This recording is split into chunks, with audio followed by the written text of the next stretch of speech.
everyone knows, we record the luncheons. So then we can also, we'll put them out on the website. It goes out on social media. So if someone misses the speaker, like last month we had Joel Goldberg from the Royals. He's also a motivational speaker, and people really enjoyed the speakers. And so that's another way for you to go back and play it, or have other businesses or your coworkers be able to check it out then too. So let me look back at my little notes here. Oh, I wanted to thank our moderators. We might need more time. Well, I'll have to talk about this later, and you guys can send me your opinions on through email and stuff. But we tried a networking deal where you do breakout rooms, and moved you to some of the breakout rooms. And it's just a way for everyone to start to get to know each other and have a little bit more conversation, and hopefully get to know each other and do business, because that's obviously a part of what we're all getting together for the networking. So, so thank you to Diane Smith of First Business Bank, and Paul Naberga of Central Solutions, and Pam Martin of Lever One, and Jake Brown of Haas Wilkerson. They were our moderators in the break rooms today. So, but I'll follow up with you all, and also everyone that went into break rooms, and talk about what we can do better. You might need more time. It seemed to go pretty fast for me, but maybe not for you, because I'm just sitting here moving people in too. Also, I'm going to share my screen because I'm getting really tech savvy here, supposedly. So here is the Fairfax website. I don't know if you all check it out very often, but it's a really fun website. And this is something some of you may not know. If you scroll, so this is the home page. If you scroll down, you can see different things here. This is pictures of our Fairfax Festival, which we did not get to have this year, but we will hopefully be back on track next year, because we had 500 to 600 people there last year.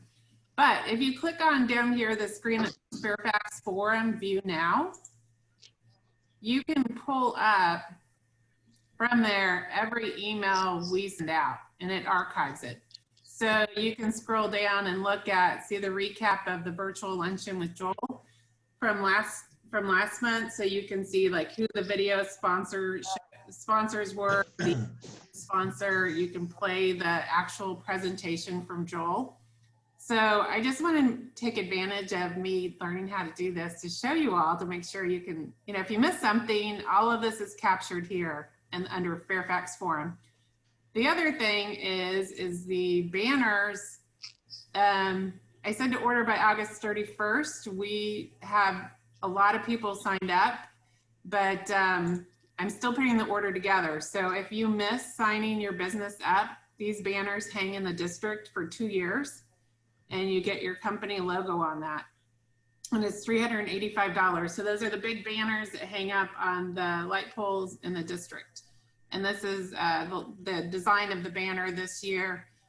This is part of the new signage that we are working on to have built in the Fairfax district.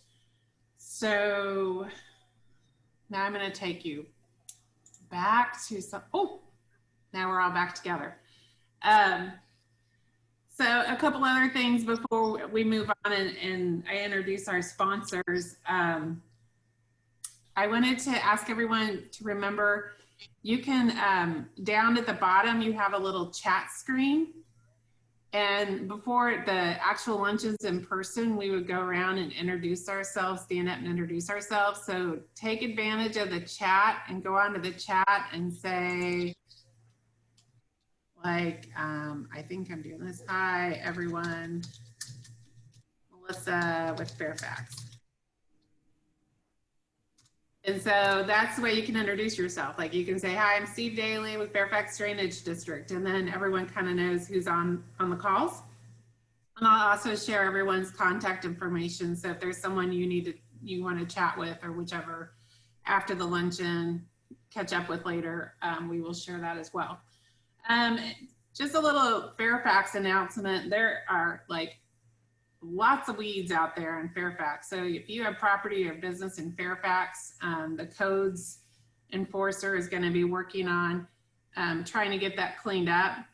And if it's your property, you're going to be asked to clean it up, or they will clean it up and then bill you for it. If it's, but a lot of it's Union Pacific's property, because they have a lot of property everywhere, and the city's property. So we're just trying to get a handle on that. So just let you know, if you have weeds on your property, please, get it mowed down. We want to keep our district looking nice. And October 8th was our Fairfax Festival originally scheduled. We're now going to do a virtual happy hour of some sort. It's going to be fun, so stay tuned for that. And now I am going to turn over part of this to, now I'm going to turn over to, I think John Shoemaker and Chris with CBiz are going to do a little presentation. They are one of our 2 luncheon sponsors today. So Chris, take it over. Thank you, Melissa. Hi, everybody. Thank you for allowing us to talk to you a little bit today about CBiz and what we do and who we are. So for those who don't know, CBiz is a top 10 accounting firm, and we have about 550 people in our Kansas City office. Our focus is on small and mid-sized businesses, and we help them. We work a lot with manufacturing distribution companies, and a lot of what we do is on the accounting, tax, audit side, valuation, business advisory, things of that nature. And that's us in a nutshell. We have about 6,000 employees nationwide, and we're in every major city throughout the country. And that's a little bit on CBiz. All right, thanks, Chris. This is John Shoemaker. Thank you all for having us today and letting us sponsor lunch. I'm just going to take us through a couple of slides here on our firm a little bit, talk about in a little bit more detail a couple of things we do for clients here in Kansas City. Before I do that, in the interest of time, I'm just going to quickly introduce a handful of the folks here in Kansas City who head up our manufacturing distribution practice group. So I'm obviously John. I primarily work in our attest and consulting services group, doing audits and reviews for companies primarily in the manufacturing and distribution space, along with some consulting projects helping companies going through M&A transactions as well. Chris Baltimore heads up our incentives practice. We always like to talk about Chris because he gives clients money back. So if you're investing in equipment or headcount or thinking about moving your office to a new location or your facility to a new location, a lot of times his group can get the state to incent that spend. Key thing there is you just have to go request the money from the state before you do anything. Dan Frederick heads up our accounting and tax methods group, and that's kind of a nebulous description, but essentially what he does is lives at the bleeding edge of the IRS tax regulations and creates creative, albeit legal, compliant tax strategies for some of our clients to help minimize their tax bill. And then you obviously know Chris, who's on the call here with us today. So moving on, I know Chris already talked about our firm in general. I think, our firm is a little bit unique in that CBiz is a fairly young organization. We've only been around for about 25 years. And we're a consolidation of local accounting practices throughout the United States. And so our Kansas City office is certainly one of our largest. We have about 500 people here in Kansas City focused on a range of different things. But it also, we're part of a large organization, and so we can do a lot of different things to help our clients, but we're also very focused on our local markets. And like I said, Kansas City is the largest for us. So we have a very large manufacturing distribution presence here. And it allows us to be very ingrained in our clients' operations because we all live here. This is the community that we call home. It's not as if, we're flying people from around the country to serve our clients. We're all based here primarily. So we like to say we're able to kind of be somebody who can help our clients do everything except for the legal and lending aspects of running a business. And the goal is that we can be kind of that one-stop shop for folks in the middle market and lower middle market. This is just another slide that kind of helps detail some of the things we do, broken down by different services. So again, I won't bore you with all the details on the page, but again, like I said, we try to provide a one-stop shop for our clients, so they have one point of contact, and we can help them through most of the challenges that may present themselves from time to time. And this is just a slide that kind of serves as an example of some of the things we focus on with our clients. Given that we know, most of the folks that we serve are closely held businesses, we know, minimizing your tax bill is paramount, and increasing cash flow, minimizing risk, helping, with workforce issues. Those are the key things that we keep hearing from our clients year in and year out that are paramount. And obviously this year, I think it's probably obviously cash flow. And so we have another slide here, but we were very involved in the PPP process with our clients, helping them get through that, understand what it meant to be part of the program, some of the risks, some of the benefits. So certainly we're adept at dealing with the issues that our lower middle market clients often face. So I'll hand it back to Chris here real quick. I think he was going to run through some of our state and local tax practice items, just given that those are usually a pretty hot button topic with a number of our clients. Thanks, John. So what I've been hearing from a lot of my clients is they're looking for ways to save money, reduce costs. And so one thing we've been really busy with lately is tax incentives, credits and incentives from the states. John had mentioned a little bit. We also have many contingency fee-based services to help our clients find monies maybe they didn't know they had. So we'll look at sales tax reviews, AP, accounts payable reviews, look at property tax values, making sure people are fairly assessed. There's a plethora of services that we can help our clients with that will help them save money but doesn't cost them anything out of pocket. And as you look at this slide, it goes into more detail of some of those services. I know we're limited on time, but that's really the gist of what I wanted to say on this slide. Last thing I'll mention before we turn it back to Melissa is, like I was saying before, we know that with COVID, there were a handful of things that were really critical to business owners in the lower middle market. So back in March and April, we created our COVID-19 resources that were given to all of our clients. And so it was a portal that had a wealth of different topical publications that our folks could go to at least get some baseline information to figure out if there was something that our firm could assist them with as it related to keeping their business going. So just an example, something we do for our clients. I think it's, from our perspective, it's about being partners with our clients and knowing them well enough to know where we can help add value and where they need us most. So with that, there's a few more items here. I think we'll have the deck that can be shared after the meeting today. I'll stop there and turn it back to Melissa. Appreciate your time today. All right. Thanks, John and Chris. And I forgot who was the other one that spoke. Sorry, I was sending. It was just me and John. Okay. I thought I heard someone else's voice. I'm like, wait, I thought it was just the two of you. Okay, well, thanks, you guys. That was a great presentation. Thank you. Appreciate you having us. Next, I'm going to introduce Oliver Hahn, who's the CEO of Botter & Linko. Botter & Linko, I don't know why I said Botter & Linko. And I have a little background for you guys I made because, Oliver, you're just going to speak, right? Yes. Okay. I'm just going to speak. Okay, so I made you a little screen. Well, that's nice. Is that awesome? Hey, that's cool. Go ahead, Oliver. Welcome. There you go. So good afternoon, everybody.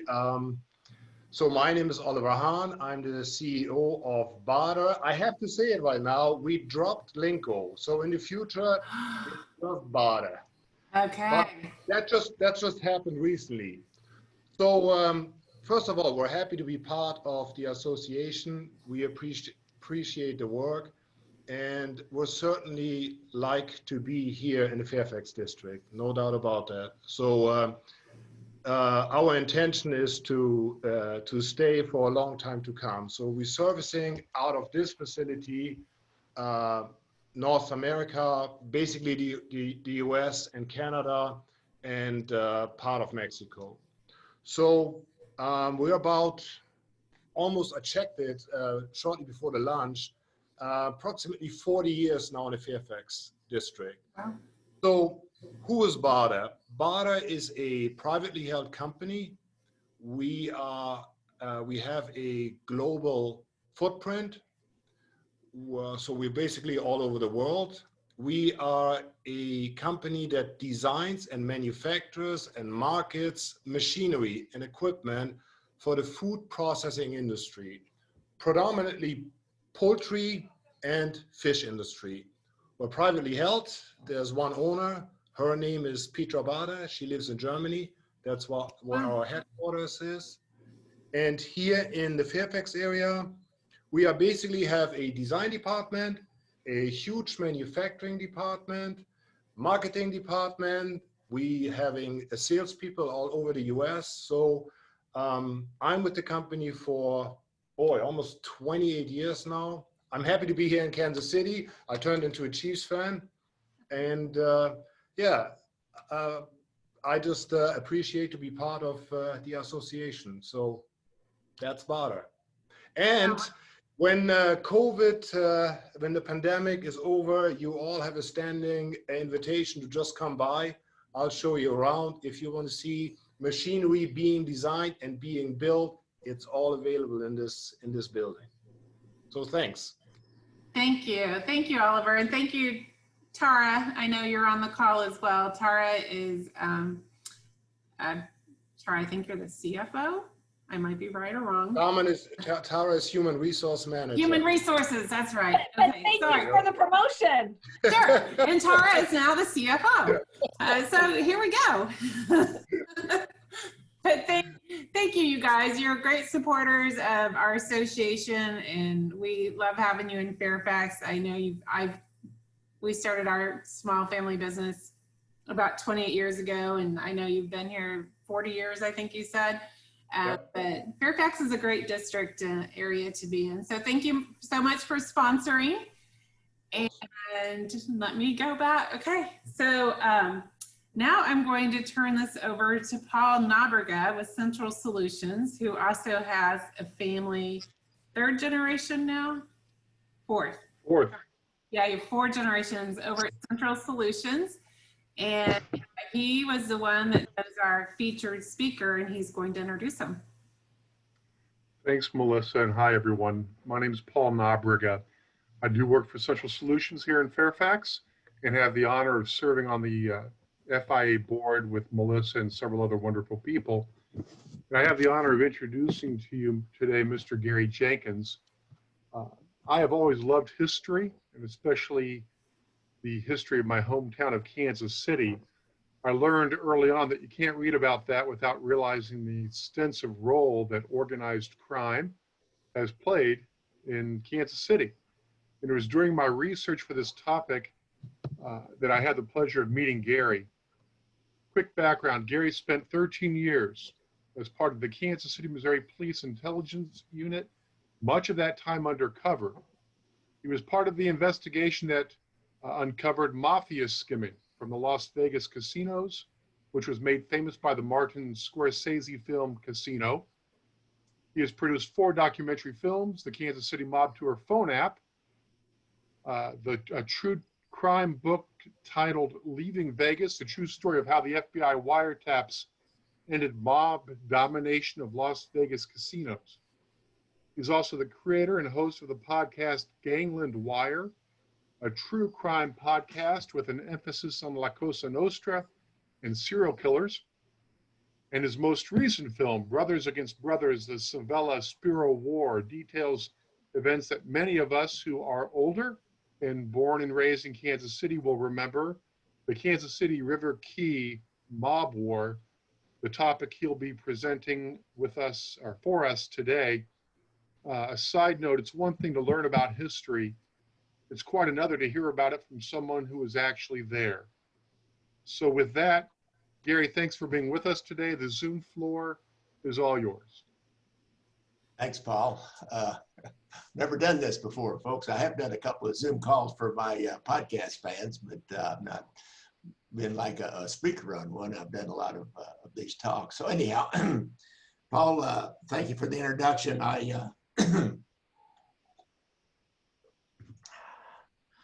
I've been pretty busy since I retired in 1996. I also went to UMKC School of Law, and I've been practicing law ever since, although I don't do anything to speak of now. I might do a traffic ticket for a friend, but other than that, I'm not doing any law practice now. I'm just focusing, actually I'm focusing on another movie right now about the ballot theft of 1946, where the Harry Truman wanted to get a particular guy elected to the 5th congressional seat here in Missouri, Manuel Cleaver's seat.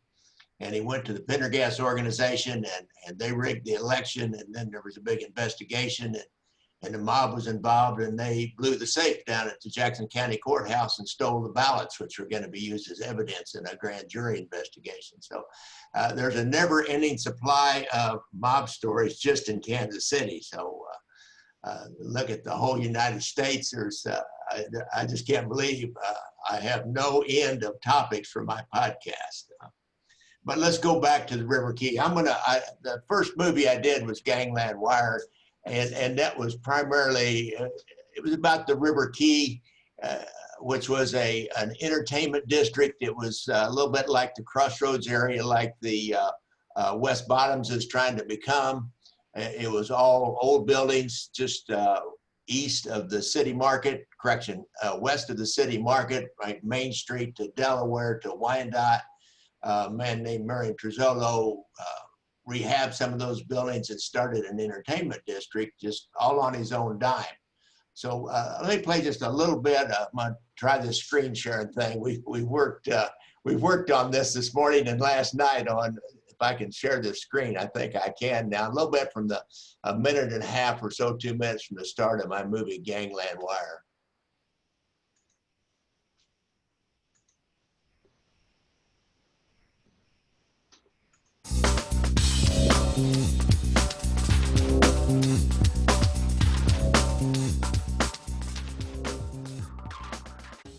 We went down and partied, I don't know how many different weekends, but streets, I mean, the sidewalks were full, streets were full. It just wasn't much in a way. You just couldn't get around. It was really a comfortable, kind of cool place, and the gaslight kind of atmosphere that I think that was what they were trying for, maybe in St. Louis or New Orleans or something. But it had it early, 73, the times. I mean, there were a lot of different joints to go to, good food, good drinking. We just had a good time down there. Anything you wanted, I mean, in terms of entertainment, the Key had. And it seemed like this place you could take your parents. Well, Marion Truzzolo was a very unique individual, and he was really the brains behind River Key. He came up with the concept, I assume, in the early 1970s. This Kansas City entrepreneur had purchased abandoned buildings in an area a few blocks from downtown. He developed inexpensive spaces for restaurants, shops, art galleries, and living. The River Key, as it was known, became a popular destination for suburban families, single baby boomers, and downtown office workers.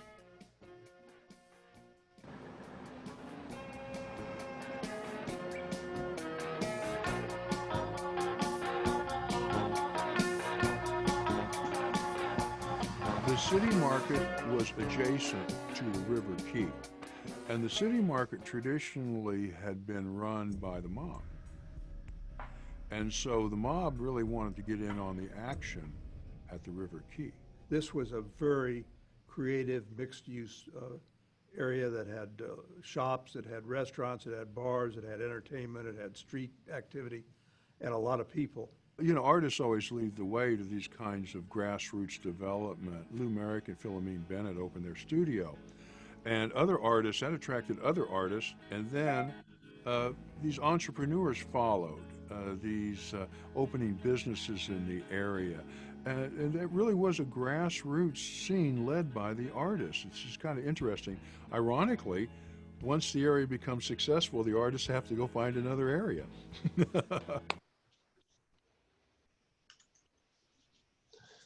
Okay, that was kind of the start of it, and it was in the early '70s. I actually had was a young district officer at that time when it first started, and watched that area develop and grow. And if you think about it, in the early '70s, out of the '60s in Kansas City, we primarily had cafeterias and steakhouses and diners. In the River Key, for the first time, they had all these young people wanting to. You had really inexpensive rents, and they'd fix up these old buildings. They started what, foodies today would have loved this place. We didn't even know what that meant to be a foodie back then. They had a Papa Nick's omelets that had like 15 or 20 different kinds of omelets. They had Sydney's bedspread that had about 15 or 20 different toppings for hamburgers. They had the Dinkeldorf's Deli that made a huge big deli sandwich. I'd never even heard of a big thick deli sandwich myself. And big thick deli sandwich, and they'd sell it by the inch. They'd cut off 4 inches or 6 inches. And they'd make one, like a couple 3 feet long, and make a production out of cutting off an inch or 2 or 3 or however much you wanted of the deli sandwich. And clubs opened up, and local bands were performing. It was, I tell you, on Friday and Saturday nights, if you were in your 20s and you were single, it was hopping. I mean, it was something that people, you couldn't hardly walk down the streets. Sometimes they'd have special programs with families would come down during the day, because there was art galleries and small boutique clothing stores, which you just didn't find that kind of thing anywhere else in Kansas City. It was a unusual place. I often think today we wouldn't have needed to have put all that money out to get the Power and Light District if they had just allowed the River Key to flourish and develop and supported it. But bankers, Murray Terzolo, I talked to his son making this, and he said that the bankers would not loan him any money to expand or to do any more or to promote this thing, and because it seemed like too big of a risk. It was, it was too much out of their normal bailiwick, or state old Kansas City banks, and so he was kind of got stalled out. He had some money problems trying to keep it going, and it was bigger than he could handle himself. He just didn't have that big of a bankroll. But he ended up, he sold out to an out-of-town guy from New Orleans who promised that he was going to develop it and make it bigger and maybe get a hotel down there and do a variety of things that you need to do.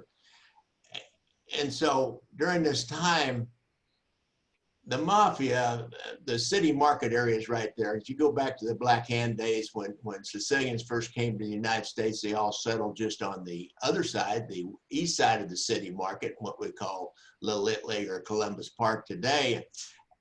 And they kind of had it, as I think Chuck Haddock said, you recognize Chuck Haddock's voice from the Fish Fry. If y'all listen to the Fish Fry, he's got a great voice.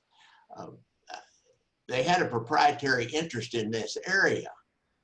And at the same time, there was where the Marriott Hotel is today on 12th Street between, was it Central and Wyandotte, I believe, just east of Broadway. There was a block-long strip of what we call go-go bars or strip clubs at the point. They were small, little hole-in-the-wall places, and they all had a couple, 3 gals that would work in there and do some kind of dancing, and then they were what you would call B-girls, and they would come down from the little dance pedestal they were on and go try to get the patrons to buy them drinks. As one guy said, the business model for those guys on West 12th Street, and they were all mob associates, the business model was to get 50-year-old whores to get truck drivers to buy watered down drinks inside their joint. And these guys were getting a lot of money for their joints because they wanted to tear it all down, redevelopment money. And so they wanted to move to the River Key. because this was like close to the city market. It was hopping. It was immensely popular, a lot of foot traffic, and to have a little higher class of joint is what was their plan, really.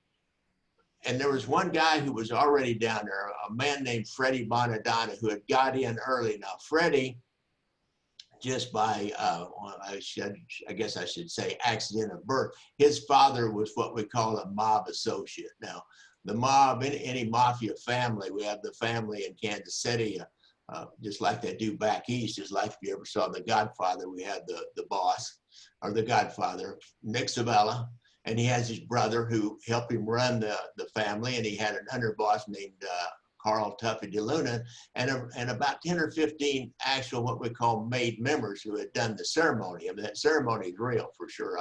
The FBI even wiretapped or recorded one with an informant that was in one. And I've talked to another guy who on the podcast, Michael D. Leonardo, who was inducted in the Gotti family, or the Gambino family, actually, John Gotti inducted him in. And he described exactly what you see in the movies about how they get inducted in the mafia. And we had the same thing in Kansas City. And we have these mob associates who are kind of the worker bees under a lot of these made mob guys. And a man named David Bonadonna was one of these associates. And he had 2 or 3 children, and they were all in the bar business or restaurant business. I think one of them was a barber maybe, but Freddie Bonadonna was one of his children. And Freddie was pretty successful. He was one of these, you ever been in especially Italian restaurant? They used to be good about this at Anthony's. A guy up north, Nicarello at 2121 was good about this. When you're eating there, sometime during the night, the owner will come by and ask, is everything okay? Is that good? Everything okay? Anything else we can do for you? And Freddie was one of those kinds of restaurant owners, and he had Italian food, of course. His mother was in there cooking. It was, everybody liked it. It was called Poor Freddie's, and he had been on Southwest Boulevard, been pretty successful. And it was not a mob place. He was not a mob guy. It was just his dad was. That's how his dad made his living. He moved to the River Key. He saw there was some opportunity. Now, some of his dad's friends even would drop by and say, you're an idiot. Moving down there, you had a great joint going down on the boulevard. You need to stay down there. You're stupid. And Freddie eventually, later on, they say that Court Sabella, the boss's brother, Nick, Court stopped in one day just to see how he was doing. Those guys, they like to check on each other, and check on who's making money and who's doing what. And they had heard they were doing pretty good at the River Key, and Court stopped in there one day, and they say that Freddie really kind of rubbed it in. He said, oh, look, Court, he said, guess I'm not doing very good up here in the River Key, just like you said. And of course, Court knew that he was doing really well, and the place was hopping every Friday and Saturday night. And Freddie was, like I said, Freddie was a bright guy. He knew how to make money. Some people know how to make money, some people don't. This is a guy that knew how to make money, and he could make it legitimately. He saw another opportunity while he was down there, while this place was just rocking and rolling. Parking was at a premium, as we all know in entertainment districts. Parking becomes a premium.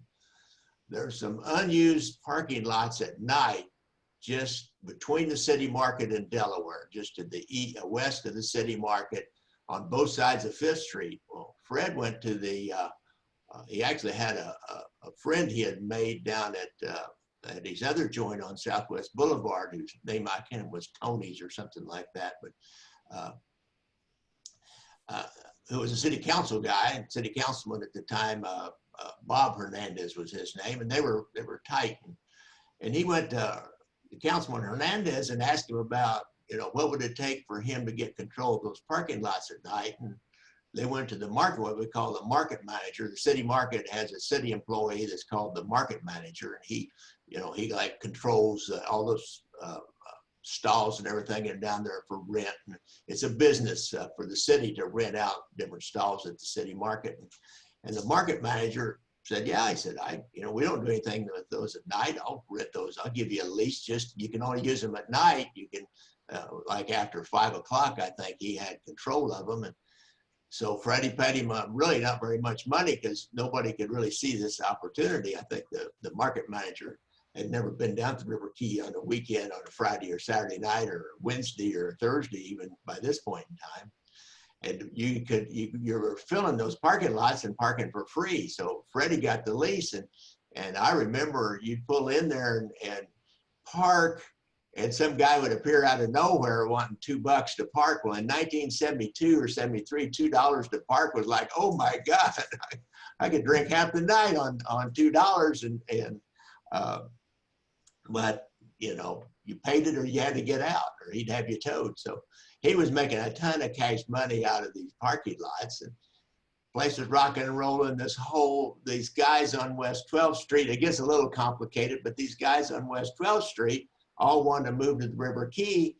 And as they tried to apply for liquor licenses, Freddie knew who they were. He knew that bringing those kinds of bar owners, no matter how fancy a joint they said they wanted to build and run, bringing them down there would destroy kind of the family atmosphere that they had developed. It was for us baby boomers who were in our 20s, early 30s at night, who came in from the suburbs, because at that point in time in 1973, 74, people were fleeing from downtown Kansas City. If you think about during those years, it almost died out. It seemed to me like all the department stores, the two big department stores left, and everything. There wasn't anything left but government buildings. It seemed like they're by the end of the 70s. But people were coming in from the suburbs to the River Key, and Freddie knew that if these guys got in there, it would destroy that atmosphere. And so he started going kind of under the table to his city councilman friend, and to liquor control. And when they'd apply for a liquor license, he'd let them know, hey, that's not really the person who's applying for the liquor license. It's really this guy here. And if you go check, you'll find that he's, you know, he or she who is applying for a liquor license is a wife or a cousin or a sibling or some connection to this convicted felon who had actually run a place under a different name, what we call a crow name, like the bird crow. It was a little police lingo there. Somebody used a false name, he called it a crow name, under a crow name on West 12th Street. And then they would get denied. And they started figuring out what was going on, and they were complaining. And David Bonadonna, within any mafia group here, they're going to have a hierarchy, and they have made men, and one of them was Willie Comisano, also known as Willie the Rat. And Willie had guys that worked for him like David Bonadonna. They were professional thieves. They would go out and do a big burglary score, for example, and they had to give a piece of that action to Willie, and Willie would help them fence the score in some manner. Maybe have connections to the other mob families in another city. Say they got a load of blue jeans from H.D. Lee. I remember getting a big load, a whole trailer load of blue jeans from H.D. Lee, and then they could connect them up with, you know, somebody in Chicago or somebody in Cleveland or Milwaukee or St. Louis to sell that whole load of jeans. And so David was one of those kinds of guys, and worked for Willie. So Willie called him in. He said, you know, Freddie is resisting the efforts of a lot of our friends to get liquor licenses down there, and you got to get him to stop that. David goes to Freddie, and Scopper I had that knew Freddie pretty well, was in the movie, reported that he knew some of the family members, and Freddie reported back to David, or told David, said, you know, Pop, I can't do that. So I'm not going to do that. You know, those people, we got this built on our own, and they're trying to move in there and they're going to destroy it. I'm not going to do it. David goes back to Willie and said, hey, Willie, you know, he doesn't really want to do that. Willie said, well, you know, you better tell him he's better do that, because if not, he could get hurt. And again, family members reported that David told Willie, he said, you know, he said, if you're going to go hurt my son, you're going to have to go through me. So that's, see if I can play another little clip from the movie here. This may be Let's see here. Okay.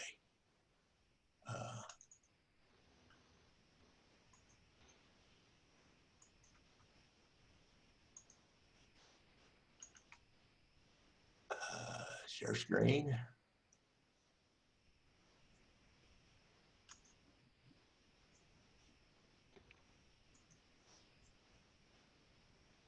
A close associate of William Comisano. Comisano was known as Willie the Rat. The Rat moniker did not mean he had been an informant. Willie Comisano was a made member of the Sevilla outfit. Now, this came from a relative. It didn't come from any police sources. It came from some of the family members I personally knew. David allegedly went and talked to Freddie. "No, Pop, I don't want him down there." So he came back and he told Willie, it ain't gonna happen. My son doesn't want to do it, and I'm not gonna force him. And Willie has allegedly said, you know, he could get hurt. David responded with, you know, you're gonna hurt my son, you gotta come through me. Willie Comisano and Joe met with Nick Sevilla. Nick more or less said, you know, I'd give it a month. You guys try to work out, you can't work it out in a month, you do what you gotta do.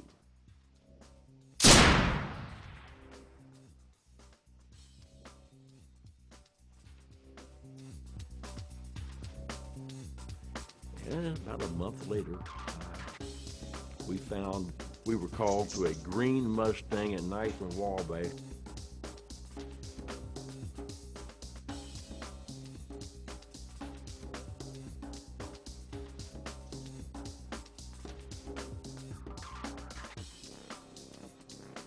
To make matters worse, Fred had thrown in with a guy named Sonny Bowen, who also had a contract on his life for other reasons.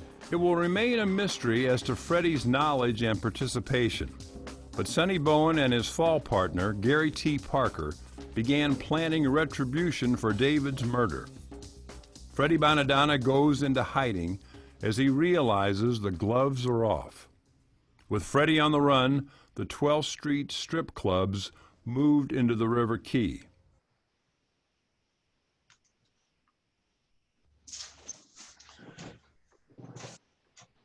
So it got hot after this. It was, and there was a variety of circumstances. David's killed.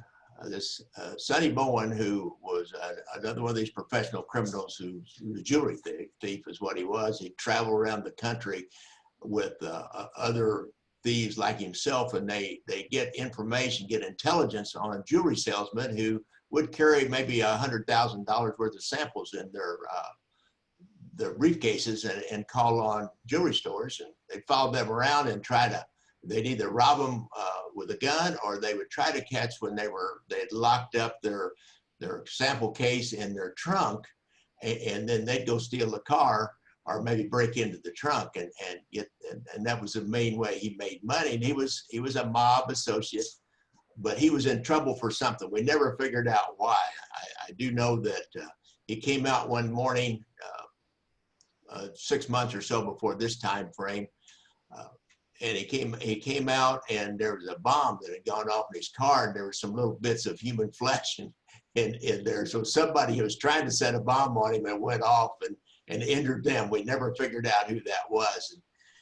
But he started hanging out at Freddie's, and he and this guy, Gary T. Parker, came up with a plan to extract some retribution. We don't know exactly whether it was for David Bonadonna at Freddie's request, whether Freddie went along with him. It never came out.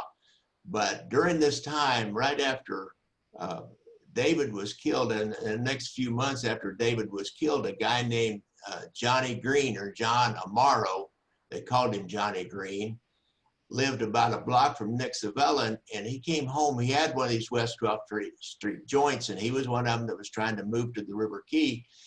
He pulled into his garage. He had a pattern. If you're getting this life, you got to be careful setting a pattern. He would meet Joe Comisano, Willie's brother, and his wife, Doris, every night on the weekends, especially Friday and Saturday night at a restaurant on Burlington in North Kansas City, a late overnight place, and they'd have breakfast like about 2 o'clock in the morning. And then he'd drive on home, and these guys knew this, and they just waited by his garage, and he had a garage door opener on these split level houses, and they just hid around the corner of the house. And when Johnny Green opened his garage door, and as he drove in, they just stepped out from beside the house and walked into the garage with him while he was still in his car, one on each side, and opened up on him and left him lying there dead in his car. And again, this was a block from Nick Savella's. This was unheard of, for somebody to hit somebody up in the neighborhood, which is called Philomena Acres. It's around 50th and North Flora. And Nick Savella lived there. His brother Cork lived right across the street. His nephew, Tony Ripe, or Anthony Savella, lived next door to Cork. Pete Tamborello, a guy who always drove Nick around, lived just down the street. A guy named Thomas Highway Simone lived there for a long time, and then he sold the house to another Savella relative, and the whole neighborhood was pretty much lived with people who lived there were somehow connected to Nick Savella and the crime family. They weren't all members. They weren't, maybe some of them weren't even criminals, but they were related in some manner. After Johnny Green was killed that night, this Sonny Bowen, he went back to his usual haunts, not only Freddie Bonadonna's place, but around other places where organized crime guys might be, and started bragging that he's the one that killed Johnny Green. It was like he had a death wish. And he bragged to a guy named Mike Ruffalo, who was not only an FBI informant, but also an informant back to the Savella family. He kind of he was a double, triple agent during that time. So he told Bill Owsley, the FBI agent that you saw in the clip there, about that Sonny Bowen and Gary Parker had killed Johnny Green, but this was like, it's all happened so fast. Johnny Green had a wake down in the north end there at Sabato's funeral home on 5th Street. That night, somebody came in the funeral home, and all the guys were there. Tuffany Luna and Charlie Mortina and Joe Ragusa, all the maid guys were there. And they said, Sonny Bowen is sitting out at Mr. O'Brien's at Armour and Broadway right now. His car's parked out in front.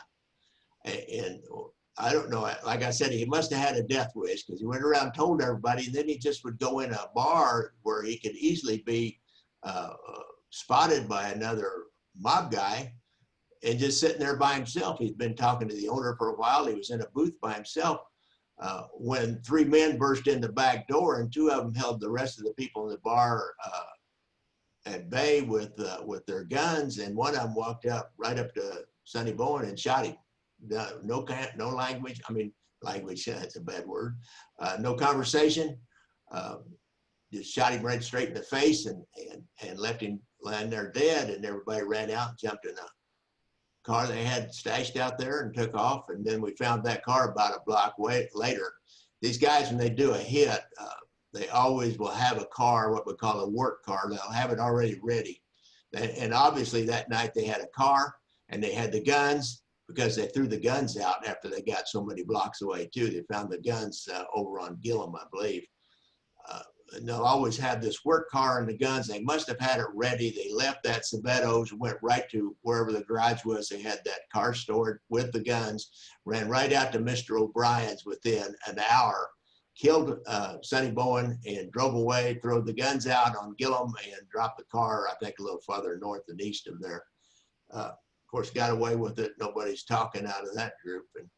And then it's like, God, it was like the gloves were off. Freddie for sure knew he had to get out of town. The word was out they were going to kill Freddie, and he had to go. And they suspected Freddie was somehow involved with this hit on Johnny Green.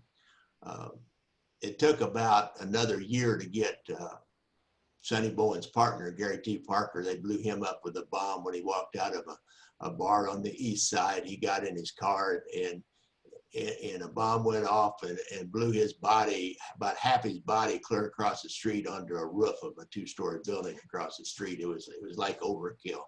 It was wild during those times. We had more bombings and murders. We don't have a mob murder anymore. It's kind of boring being an intelligence unit now. I think there's not much going on. But so Freddie's laying low, and Freddie, there'll always be some controversy. There was a huge explosion in the River Key. Already there's some headlines about David Bonnet. You saw the headline, David Bonadonna getting killed. Does it connect back to these problems with the Key? Newspaper reporters were working their sources down there and working liquor control and working their police sources and reporting that there was this rub between Bonadonna and some of these guys that wanted to move off West 12th Street, and they were starting to get their clubs built. They built kind of the first discos, if you will, down there, and called them discos. They'd all watched Saturday Night Fever, I think, by then, heard the song Staying Alive on their jukeboxes, so they wanted to start discos and charge big cover charges, and that was their way of kind of stepping up from the old strip clubs. It was still popular, but people were getting a little nervous about going, and families were not going, and people weren't eating out at the restaurant. All of us young people continued to go down, at 9 or 10 o'clock at night, and when the band started playing, because you were drinking, you didn't care about any of that stuff. But somebody took it another step further. Chuck Haddix with the fish fry, you saw him in the movie earlier, he was working down there in a place called Victoria Street Station. That's one of his earlier jobs. He was the manager. It was a prime rib place. It was really cool. It was right at 3rd and Delaware. They took about 4 railroad cars and welded them together, and then fixed up the insides to be a restaurant with each railroad car was another dining room. It was really a cool place, specialized in prime rib. He was working this one particular night. A friend of mine was the captain over the bomb and arson unit. He said he got a call at home, and dispatcher said, you need to get down to the River Key. He said, we've got a building down there that's gone. He said, oh, what are you talking about? He said, it's just gone. It's what they're reporting over the radio. And there was this huge explosion one Saturday night, and there was 2 joints in this building. It was like about a block long. It was the second floor was basically unoccupied, and there's 2 clubs in the lower level. And Les Hayes, Captain Hayes, when he got down there, he said that building was gone. There was nothing but bricks in the old the basement, and bricks strewn all over the neighborhood, and windows blown out all around, and somebody had blown it up. And everybody, when we get down there, you can't tell anything, and no evidence whatsoever. But Chuck Haddix tells a pretty good story. I probably should have tried to get that clip on, but let me tell you the story. He was working that night, and they were closing up, and he had a couple of bus boys that were cleaning up and filling up the salt shakers and pepper shakers and ketchup and all that, I think they call that side work with the waitresses. And I asked Chuck, said, hey, we want to go out and back and smoke a joint, and then we'll come back in and finish up. And he said, yeah, go ahead. So they come out, they go outside, and Chuck said he's inside, and he hears this huge explosion, and all these railroad cars just shook. It was like there was an earthquake. And he said he hears this frantic pounding at the back door because he'd locked it behind him. And he goes over and opens it. These 2 guys are standing there, and he said, they were just smoking. He said, I told him, he said, that must have been some dynamite shit you guys were smoking out there. So the next day, we haul like 20-some loads of debris out of that building down underneath the Paseo Bridge, the Kit Bond Bridge now, that was all, it was nothing down there at the time. We called First and Liddy, and spread it out and went over it with bomb dogs, went over, hand sifted it for about 2 weeks. There's about 10 of us. I think took some intelligence guys and some bunch of ATF agents and hand sifted that. We never did find any device particularly. I think my own theory is that it was a gas explosion gas explosion with the mob was pretty popular. If you wanted to do an insurance job, why take a gas pipe loose, let that gas go, and then do what they call, remember Johnny Green? I talked about Johnny Green was killed. Had a Johnny Green ignition switch. You take a book of matches, the old kind that you fold over, take a lit cigarette and stick it in a book of matches, and then lay it down close to your gas. And as your gas builds up from the open pipe, then the cigarette will burn down, and when it hits the heads of those matches, the sulfur on the matches, it'll flare, and that'll set off the gas. And there's really no ignition. Nobody's ever going to find how it was ever set off. They might find that that pipe had been unscrewed and a valve left open, but it was pretty slick. So I think that's probably what happened. And when everybody thought it was like part of the mob war. And in a way, I think indirectly it was part of the mob war. And it was never really solved as to who blew this building up. But Freddie Bonadonna and his brother and another guy owned that building and then rented it out to these two clubs down in the lower level, and they weren't doing very well.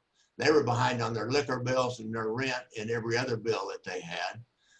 Freddie was on the run. He needed money, and there was $100,000 damage insurance policy on that building. So I got a feeling, God rest his soul, Freddie's dead now, but I got a feeling that he set that arson up to destroy that building.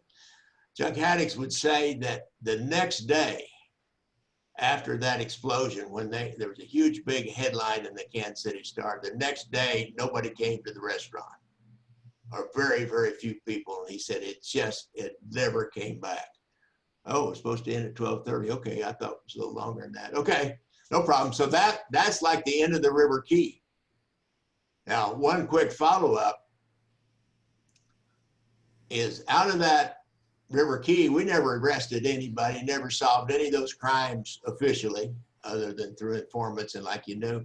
But with the FBI and KCPD intelligence put a microphone in a joint on the east side, and out of that, we discovered talk about skimming from Las Vegas casinos, and it just spins off to other wiretaps and out to Las Vegas and Chicago and Cleveland and Milwaukee. And that's what ends up being the start of what, if you saw the movie Casino, with the uncovering of the skimming by the Midwest crime families from Las Vegas casinos. So that would be the story of the River Key and what happened after.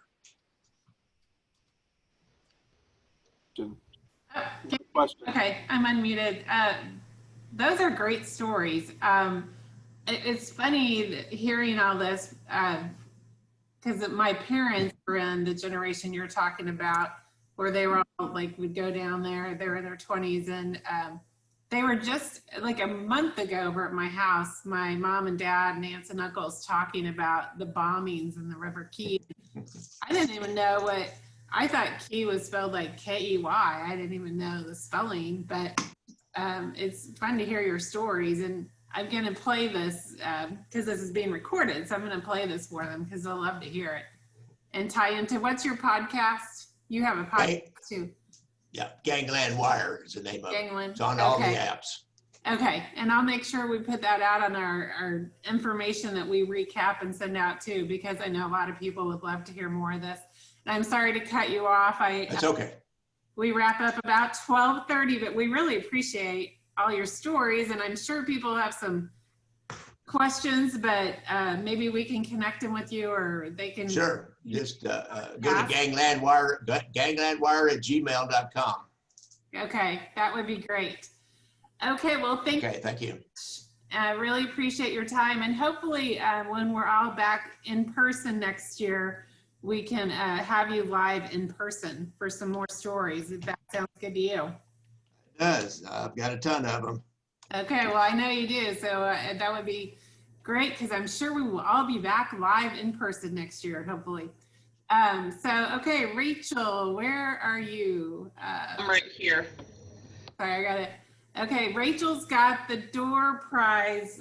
She's got the names of everyone on. You have to be present virtually to win. We have 4 4 different door prizes. Oh yeah, I missed one. So Botter Linko donated a couple, Ruben Brown donated one, and CBiz donated one. So you want to start off with the $25 Panera gift card? Sure, and I am just closing my eyes and moving my mouse around on the list I have, and we'll see where it lands. Is David Mahoff still here from BPU? I don't think I saw David on this at all. David, are you there? All right, let's go again. spin again.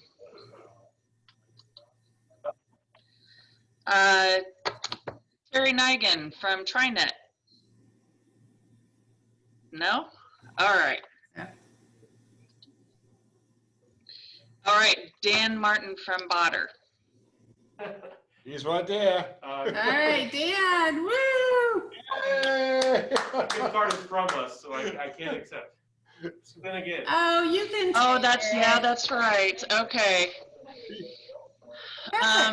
He can take it from Botter. I'm sorry, hang on, I have to let someone in our front door. All right, back to it. So no, Dan, you get that gift. It's all fun and games. Let's do the $50 card. Okay, are we still doing the 25 Panera? No, we're gonna give that to Dan anyways. There we go. Yeah, he can still be a winner. All so right. do the $50 Visa card. Okay. That is Kelsey Rutliff. Are you still on? No. All right. She is. One more time. No.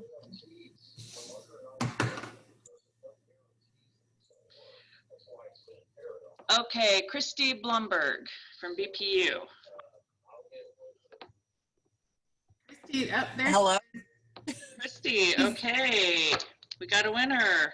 She's off in the horse mountain scene. Yeah. Oh, there you are. Okay, BPU. Okay, now we got 2 more. Let's do the $25 Target gift card. Okay. That is Meryl Bland. Are you still on? I am. All right. You got the 25. And the last one is the $50. Yeah. Jack Stack. $50 to Jack Stack Barbecue. Mike Martin, are you on? Did I see Mike at all? Nope. Our fearless president missed out. Okay, Marcia Harrington. Marcia's on, isn't she? Yes, I am. Thank you. All right. You got the 50 to Jack Stack. All right. Well, congrats, everyone. And winners, we will just email, or if we can email it, or if it's an actual card, we'll mail it to you, but we'll reach out to you via email and get those cards to you. Thank you, everyone, for attending. Let's get a big win tonight for the Chiefs. So. Go Chiefs.